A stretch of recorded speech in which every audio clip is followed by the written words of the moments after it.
But before we talk about how we use the trichlor 3-inch tablets, we have to talk a little bit about how chlorine actually works. And that's important, not that I'm going to go into the chemistry right here, but you can, if you're interested in learning more about how chlorine works, you can go to the advanced version of Pool School, which will talk a little bit more about alkalinity, talk a little bit more about pH, and we'll get into more fundamentals of how chlorine actually works.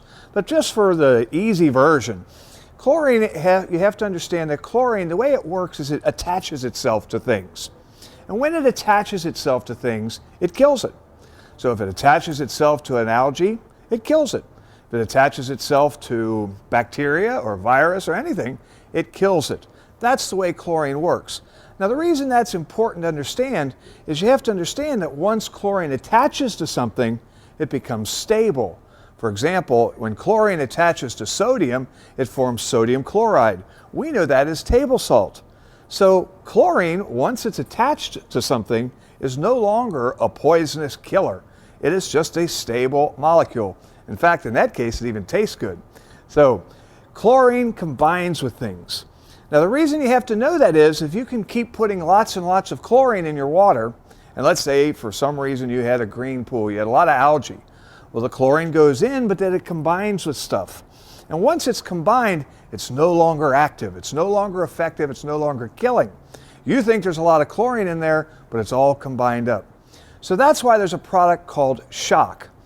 Now, again, there are many, many, many brands of shock available, but there really are three basic types of shock. And again, we're going to recommend which type of shock you use, not based on the brand. We want to make sure you're using the right type of shock.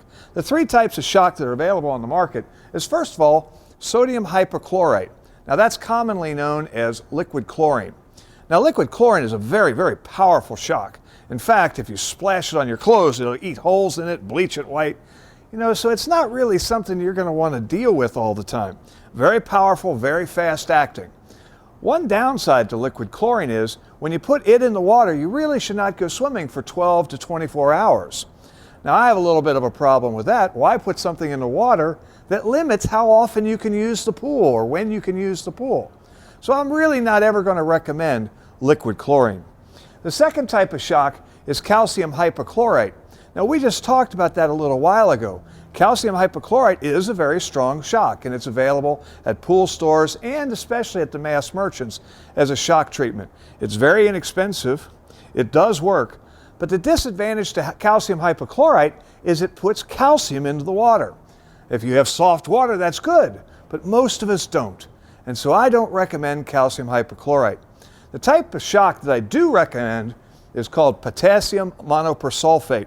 Big word. We call it Blast. That's our brand, is Blast. Now what potassium monopersulfate is, it's a very, very strong oxidizing agent, but it has no chlorine in it. There's no chlorine at all. What it does, it goes in and it burns off whatever is attached to the chlorine molecule. It frees it up to go out there and kill stuff and do its job. But it doesn't do it by putting chlorine in the water. And the reason that's important is if it doesn't put chlorine in the water, you can put the shock in and go swimming.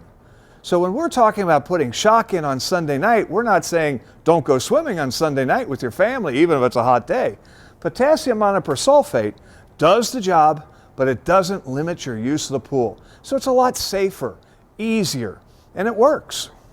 So now that we understand how the chlorine works basically and the importance of shocking the pool to reactivate it, let's talk about the proper level of chlorine for your swimming pool. Now on the test strips, when you test your water, it's going to tell you that the ideal range is between 1 and 3 parts per million. And it is. That's the ideal range. But remember, if your pH is perfect, you can actually maintain a slightly higher chlorine level. But let's talk about how do you maintain 3 parts per million in a normal pool. So the rule of thumb is you're going to use one 3-inch tablet for every 5,000 gallons of your swimming pool. This is the type of tablet we're talking about. This is a 3-inch trichlor tablet.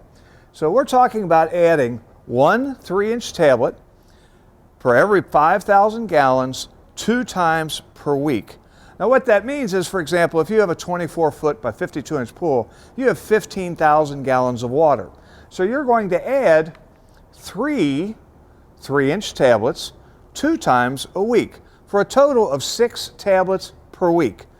And that should maintain 3 parts per million in your 15,000 gallon pool. So as a recap, 1 tablet for every 5,000 gallons 2 times per week. And then based on your gallonage of your pool, that will tell you how many 3-inch tablets. Now remember, this is a trichlor tablet. This is also a professional strength trichlor tablet. The brand that we recommend is, of course, Swim Clear. That is a professional grade tablet, which means it has a much higher level of active chlorine available to it. There are other brands. All of them, as long as you use a trichlor, will have chlorine. Of course, we would like for you to buy our brand because it's stronger. We know it works. But any 3-inch tablet, any trichlor 3-inch tablet, the rule of thumb is 5,000 gallons, 1 3-inch tablet, 2 times a week. So let's talk about how do you take care of your swimming pool. Well, we recommend on Sunday night, you go out and you're going to test, of course, for 3 things. You're going to test for the alkalinity, you're going to test for the pH, and you test for chlorine. So let's, for argument's sake, say this is a 15,000 gallon pool. So you go out on Sunday night, you test the water. The alkalinity is fine, the pH is fine, which is normal for those things to stay balanced, but the chlorine level is low. Well, if it's 1 3-inch tablet per 5,000 gallons, you're going to add 3 3-inch tablets to the skimmer and let them dissolve. And you're going to let that go. Now, on Sunday nights, we recommend, just as habit, shock the pool. Now, this is a 1-pound bag of shock. We recommend 1 pound per 10,000 gallons 1 time a week. So we recommend on Sunday night, test the alkalinity, test the pH, add your chlorine tablets, and add 1 pound per 10,000 gallons of the shock. And basically you're finished. That's it. So now, Sunday you're finished. Everything's fine, you put your chlorine in, you've shocked the pool. You go out on Wednesday and you test the pool. Again, you're going to test for alkalinity, pH, and chlorine. So again, the alkalinity is fine, the pH is fine, the chlorine level is fine. What should you add? Well, 3 more 3-inch tablets because that worked. Well, let's say you had tested the water, the alkalinity is fine, the pH is fine, and the chlorine level is low. Well, now instead of adding 3 3-inch tablets, add 4. Because many things affect chlorine use. If that's not enough, just simply add. Let's say you go out and you test for chlorine and the chlorine level is high. Well, then instead of adding 3 3-inch tablets, just add 2. What is going on here is that your chlorine level will change from a lot of factors. And what you have to simply do is get a moving average.